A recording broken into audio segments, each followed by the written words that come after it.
forest was alive with the sounds of night. Crickets chirped in an endless symphony, and the rustle of leaves whispered secrets to the wind. For a group of 5 friends, Liam, Sophia, Eric, Maya, and Rachel, this camping trip was meant to be a weekend escape from the monotony of city life.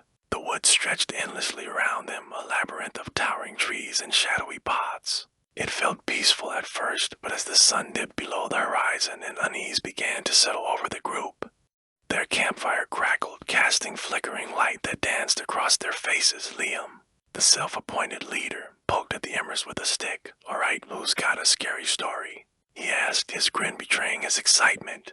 "Not me," Rachel said quickly, pulling her blanket tighter around her shoulders. "I've heard enough horror stories about forests to last a lifetime." "Oh, come on," Eric teased. "What's the worst that could happen? It's just trees and animals." Maya shot him a skeptical look. "You're saying that now, but wait until you hear something rustling in the bushes at midnight." Sophia laughed nervously. "Let's just hope it's a raccoon and not something worse." The group chuckled, but their laughter fell thin against the weight of the darkened forest. As the conversation shifted to lighter topics, Liam noticed something odd. The forest seemed quieter now, the usual hum of insects and distant hoots of owls conspicuously absent. He didn't mention it, chalking it up to his imagination.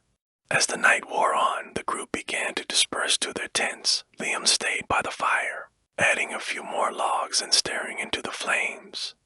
He was just beginning to doze off when he heard it, a faint whisper like someone calling his name. "Liam," he sat bolt upright, his heart pounding. "Hello," he called out, his voice wavering. The forest answered with silence. He glanced toward the tents where his friends were fast asleep. Shaking his head, he muttered, "Must have been the wind." But as he turned back to the fire, he felt it, the undeniable sensation of being watched. The hairs on his neck stood on end and a chill crept down his spine slowly. He scanned the tree line, his flashlight cutting through the darkness. The beam revealed nothing but endless trees, their gnarled branches reaching like skeletal fingers toward the sky. The whisper came again, louder this time. "Liam," he jumped to his feet, backing away from the fire. "Who's there?" he demanded, his voice trembling. Still, there was no response, just the oppressive silence and the suffocating darkness pressing in around him. The sound of footsteps crunching on leaves broke the stillness. They were slow, deliberate, and coming from just beyond the light of the fire. Liam's breath caught in his throat as he swung the flashlight toward the source. The beam wavered, illuminating only empty forest. "Guys," he shouted, panic rising in his chest. He stumbled toward the tents, shaking each one. "Wake up, something's out there." One by one, his friends emerged, groggy and irritated. "What are you yelling about?" Eric asked, rubbing his eyes. "I heard something," Liam said, his voice barely above a whisper. "Someone was whispering my name." Rachel frowned. "Are you sure? It's probably just your imagination."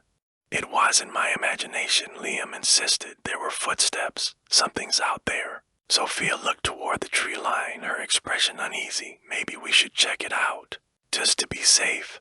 "Are you crazy?" Maya hissed. "If something's out there, the last thing we should do is go looking for it." Eric grabbed a flashlight and shrugged. "I'll take a look. Probably just an animal." "I'm coming with you," Liam said, his fear tempered by the need for answers. The two ventured into the woods, their flashlight beams cutting through the darkness. The forest seemed to close in. Around them, the trees pressing tighter with each step. The air grew colder, and the silence was deafening. Then they heard it, a soft rustling, like something moving just out of sight. "Do you see anything?" Liam whispered. Eric shook his head. "No," but he stopped mid-sentence, his flashlight frozen on a figure standing between the trees. It was tall, impossibly thin, and shrouded in shadow. Its eyes glowed faintly, reflecting the light like a predator in the night. "Run," Eric whispered. Neither of them needed to be told twice. They bolted back toward the campsite, their breaths ragged and hearts pounding. Behind them, the sound of branches snapping and leaves crunching grew louder, as if something was giving chase. When they burst into the clearing, the others were already gathered by the fire, their faces pale with fear. "What happened?" Maya demanded. "Something's out there," Liam gasped. "We need to leave, now." Before anyone could respond, the whisper came again, louder and more insistent. "Liam."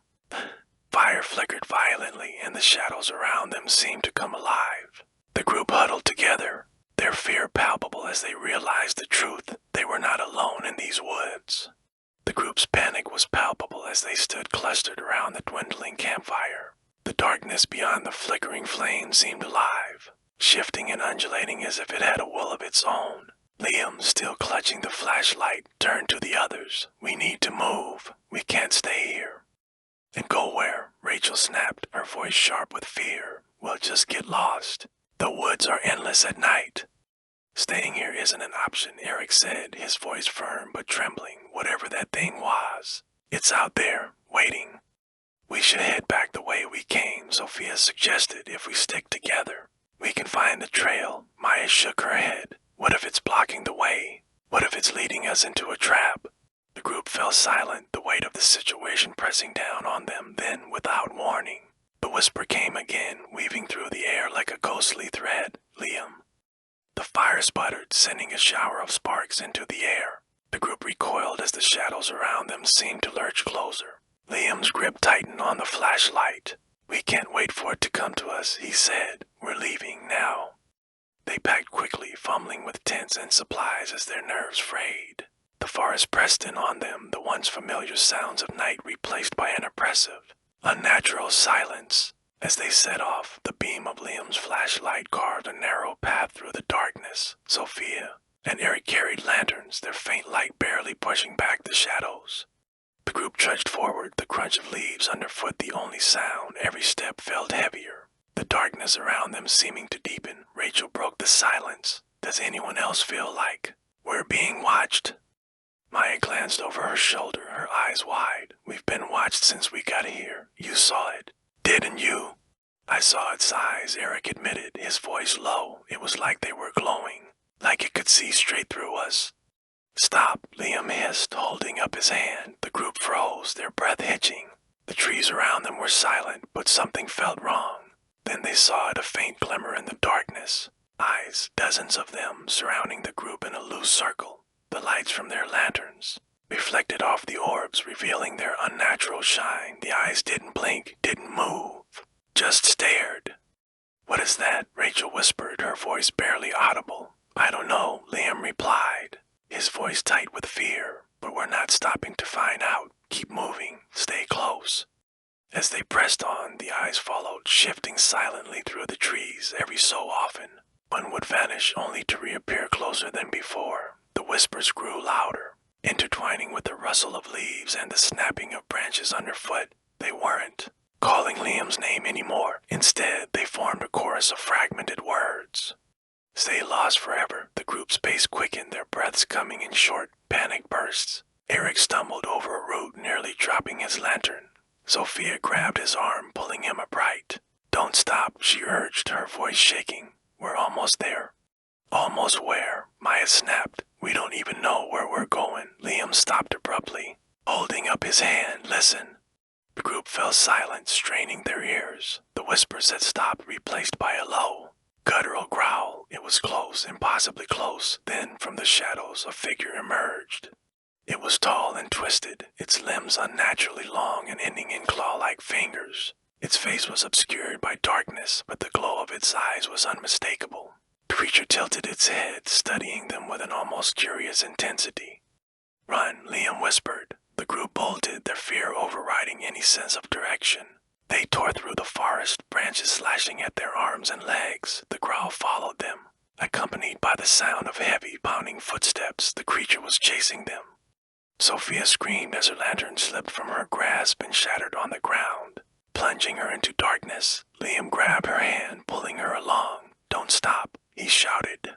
Ahead, a faint light appeared, cutting through the oppressive darkness. It was a clearing. Bathed in the silver glow of the moon, the group burst into the open, their breaths ragged and bodies trembling. The creature stopped at the edge of the trees, its glowing eyes watching them with an almost predatory patience. Then, slowly, it retreated into the shadows, disappearing as if it had never been there.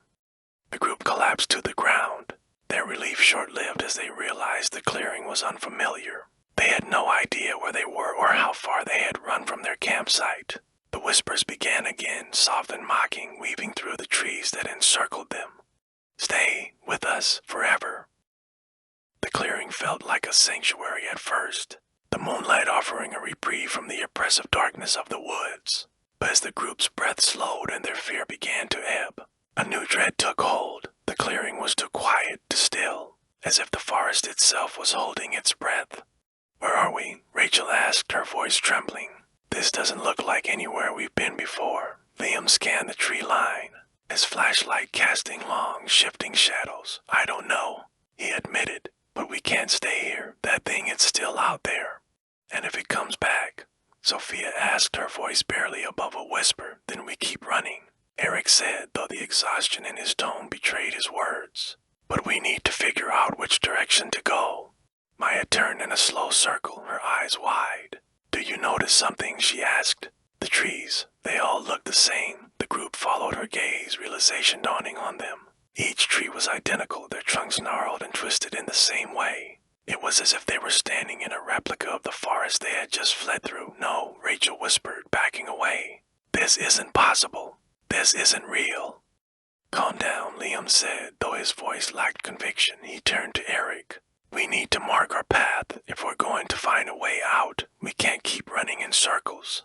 Eric nodded, pulling a pocket knife from his backpack. He approached the nearest tree and carved a deep X into the bark. The sound of the blade cutting through wood echoed unnaturally, as if the forest were protesting. "All right," Eric said, stepping back. "Let's move." The group set off again, sticking close together. The whispers followed them, growing louder with each step. The words were clearer now, fragments of sentences that made no sense. "The circle never ends. You belong to us." As they walked, Liam kept his flashlight trained ahead, his nerves on edge. For what felt like an eternity, they stopped to catch their breath. Eric glanced at a nearby tree and froze. The X he had carved was there, fresh and unmistakable. "No," he muttered, shaking his head. "That's impossible. We've been walking straight, going in circles," Sophia said, her voice cracking. "We'll never get out of here." Liam clenched his fists, trying to suppress his growing panic. "There has to be a way. We just need to keep moving." But as they turned to leave, the forest seemed to shift. The trees stretched taller, their branches intertwining to form a dense canopy that blocked out the moonlight. The darkness deepened and the whispers became a cacophony surrounding them on all sides. "It's coming," Maya said, her voice barely audible over the noise. "It's here." The growl came again, low and menacing. The creature stepped into view, its glowing eyes locking onto the group. It moved slowly, deliberately, as if savoring their fear. The air grew cold, and the ground beneath their feet seemed to ripple. "Run," Liam shouted, grabbing Rachel's hand and pulling her forward. The group scattered, their paths diverging as they fled in blind terror. The creature's footsteps thundered behind them, relentless and unyielding. Liam and Rachel sprinted through the trees, their lungs burning and legs trembling. They burst into another clearing, this one bathed in an eerie, pale light. In the center stood an ancient stone altar, its surface etched with strange, indecipherable symbols. "What is this?" Rachel asked, her voice trembling. "I don't know," Liam replied, his eyes scanning the symbols. "But it might be our only chance." The others emerged from the trees, their faces pale and eyes wide with fear. The creature was close, its growls reverberating through the forest. Liam stepped toward the altar, his mind racing. "Help us," he shouted, though he wasn't sure who or what he was addressing. "We just want to leave." The symbols began to glow, pulsating with a faint, golden light. The whispers grew louder, but this time they seemed to converge into a single voice.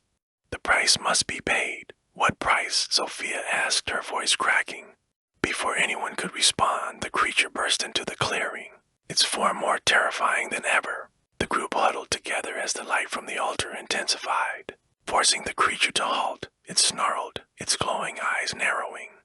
"One must stay," the voice intoned. "One must join the forest." The group stared at one another, the weight of the words sinking in. "No," Rachel said, shaking her head.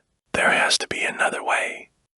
"There isn't," Liam said, his voice heavy with resignation. He stepped forward, his eyes meeting the creature's. "If it means the rest of you can leave, I'll stay." "Liam, no," Maya cried, grabbing his arm.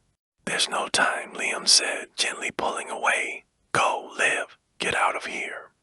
The altar's light engulfed him, and the creature let out a deafening roar. The forest seemed to shudder as the group was enveloped in blinding light. When the light faded, they found themselves standing at the edge of the forest, the road back to their town stretching before them. But Liam was gone.